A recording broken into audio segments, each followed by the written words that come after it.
Hi, some of you have requested a video on what are the alternatives of saving account and how to build an emergency fund. So in this video, I will discuss two major alternatives of saving account. First is FD and second is debt mutual fund. We have already discussed the importance of emergency fund in one of the previous video. To put it in a simple language, there could be an unexpected expense for which you could need money, or in a situation like COVID which can impact your business or job. In that case, you would need money to manage your monthly expenses like your EMIs, home rent, groceries, child education, etc. And if you don't have an emergency fund, then you might need to break your investment or borrow money from your friends or relative. Hence, to avoid such situation, you should build an emergency fund of at least 6 to 9 months of your monthly expense. For example, let's say if you have a monthly expense of Rs 50,000, then you should build an emergency fund of at least 3 to 4 lakh. Now the biggest question is where to park the money to build this emergency fund. So your first option could be to keep money as cash or keep the money in saving account. But the problem with cash or saving account is poor return.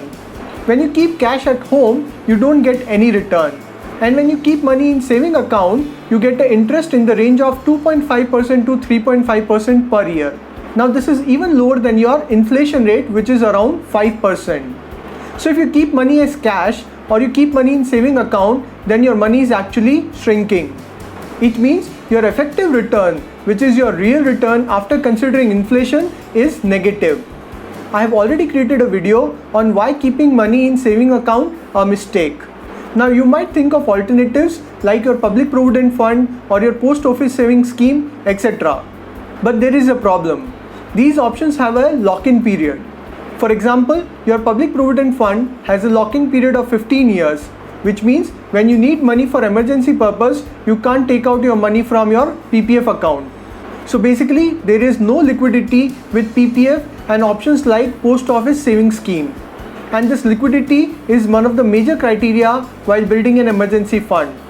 Because the entire idea behind building an emergency fund is to have enough liquidity so that you can access the money whenever you need. This means your emergency fund should satisfy two criteria. First criteria is that it should have enough liquidity so that you can access the money whenever you want. And second criteria is it should provide you a decent return of at least more than 5% so that you are able to beat the inflation. Hence, we are now left with two options. First option is FD and second option is debt mutual fund. So let's look at the feature of each option in detail. First, let's discuss the benefit of fixed deposit. The biggest benefit of fixed deposit is that the returns are fixed. It means you get returns without any fluctuation. For example, let's say if you have taken a FD for 1 year at the rate of 6%, then you would get 6% return irrespective of the economic situation. Now let's look at the latest FD rate from the major banks in India. You can see that the top banks like your SBI, ICICI, HDFC, they are all giving interest in the range of 3 to 5%, except for IDFC Bank, which has an interest of up to 7%. Please note that this interest is applicable to person below the age of 60 years. Here the range means that your interest would vary based on the FD duration. For example, your SBI Bank highest interest on FD is 5.4%, but this interest is applicable only when you take a FD between 5 to 10 years. If you make a FD of 1 year, the interest on SBI Bank FD is 5.1%. But then there are a few disadvantages with FD. First disadvantage is it has got an exit load on premature withdrawal. For example, let's say you make a FD with HDFC Bank for 1 year at the rate of 5.1% and you need money in 6 months, then there would be an exit load of 1%. It means your effective interest would be just 4.1%. Second disadvantage is that the interest from your FD is taxable as per your income tax slab.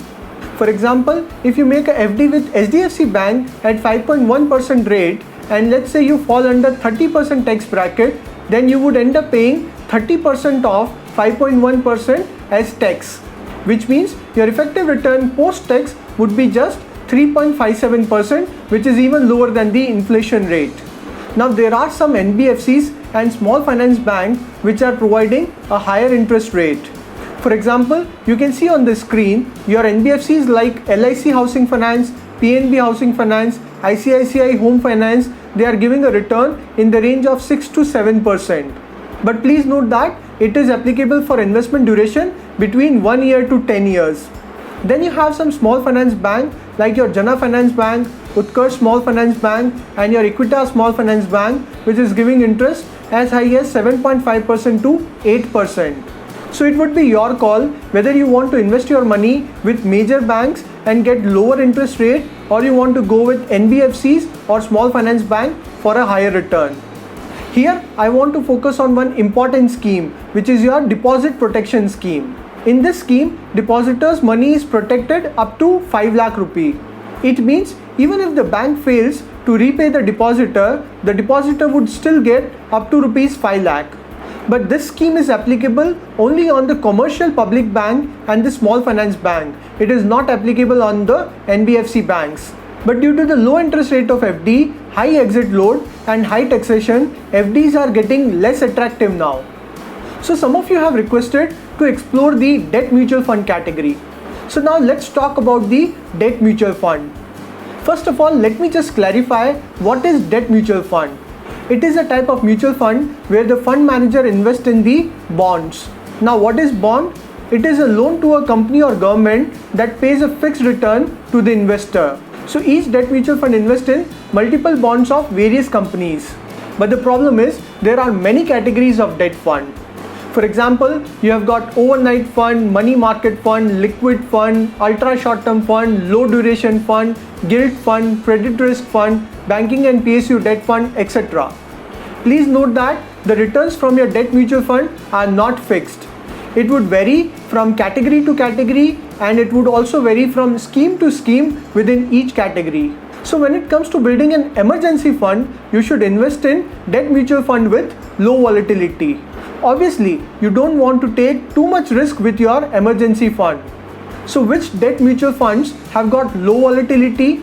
Debt mutual fund which invest in instruments with shorter maturity are less risky. And what are those funds? I specifically want to discuss 3 debt mutual fund categories that can be used for building an emergency fund. So your first category is liquid fund. This is the most popular category of debt fund for emergency purpose and my personal favorite. Now let's talk about the risk versus return of liquid fund. When it comes to risk, the risk is very low with liquid fund, and the major reason is that these liquid fund invest in instruments with maturity of less than 3 months. So you can pick any scheme in the liquid fund category and observe the NAV movement. You would see a straight line signifying negligible volatility in return. For example, you can see the excess liquid fund NAV movement on the screen for the last 1 year. It shows a straight line with a very slight dip, and again it recovered. It shows the volatility in this scheme is negligible, and hence the risk is negligible. If you look at the portfolio breakup, excess liquid fund has investment of 55.24% in government-backed securities and 47.42% is in low-risk instrument. So when you choose a debt mutual fund for emergency purpose, always ensure that the NAV movement of the scheme is showing a straight line without much fluctuation. If we talk about the annual return from liquid fund, it is in the range of 5 to 6%. For example, you can see that the excess liquid fund on the screen has given a return of 5.2% in last 1 year. You can explore the various schemes under liquid fund category with their NAV movement, annual return and portfolio detail on Money Control and Value Research website. Another advantage of liquid fund is that there is no exit load on withdrawal after 7 days. So unlike your FD where you have an exit load of almost 1%, there is no exit load on liquid fund, which means you can withdraw your money at any point in time without any exit load. Next category of debt mutual fund I want to discuss is ultra short duration fund. If we talk about the volatility or risk, it is very low with this category because this category invests in instruments with maturity between 3 to 6 months. For example, you can see the NAV movement of SBI Magnum Ultra Short Duration Fund on the screen. You can see that the NAV movement is almost a straight line with a small dip in between, which again recovered. If we talk about the returns from this category is in the range of 6 to 7%. If we talk about the exit load, it would vary from scheme to scheme. Some scheme might have an exit load while some do not. For example, your SBI Magnum Ultra Short Duration Fund do not have any exit load. Third category of debt mutual fund I want to discuss is your money market fund. Again, if we talk about the risk, it is very low with money market fund because it invests in instruments with maturity between 0 to 12 months. For example, you can see the NAV movement of ICICI Prudential Money Market Fund on this screen. And this NAV movement is for the last 1 year with almost a straight line in upward trajectory. Although there is a slight volatility in between, but then it again recovered. Since it is showing a straight line without much fluctuation, it means it is again a very low volatile category, which means there is very low risk with this category. If we talk about the return from money market fund is in the range of 7 to 8%. For example, you can see the ICICI Prudential Money Market Fund 1 year return, which is showing 7.3% return in last 1 year. Again, there is no exit load on most of the schemes in this category. Now if we talk about the taxation on debt mutual fund, if you withdraw your money within 3 years of investment, then you would need to pay a tax as per your income tax slab on the profit. However, if you invest for more than 3 years, then your tax from debt mutual fund would be 20% with indexation benefit. So if you are someone who fall under 30% tax bracket and want to keep money for more than 3 years, then debt mutual fund category is much better in terms of taxation as compared to FD. Now let's finally conclude by comparing both FD and debt mutual fund. First point is the FD returns are fixed, whereas debt mutual fund returns are not fixed. If we talk about the 1 year return of FD, the major banks are giving a return in the range of 5%. And your NBFCs and small finance bank are giving return in the range of 6 to 7%. On the other side, if we talk about the 1 year return from debt mutual fund, your liquid fund returns are in the range of 5 to 6%. Your ultra short duration fund return are in the range of 6 to 7%. And your money market fund returns are in the range of 7 to 8%. If we talk about the security of money, your FD has got a deposit protection scheme with major banks and small finance bank. It do not cover your NBFC bank. But there is no protection as such in debt mutual fund category. Although these 3 debt mutual funds that we have discussed have got very low volatility, it means they have got very low risk. Now if we talk about the exit load, there is almost an exit load of around 1% on premature withdrawal on FD. Whereas there is no exit load on liquid fund and money market fund and most of the scheme of ultra short duration fund. Finally, if we talk about the taxation, your return from FD are taxed as per your income tax slab.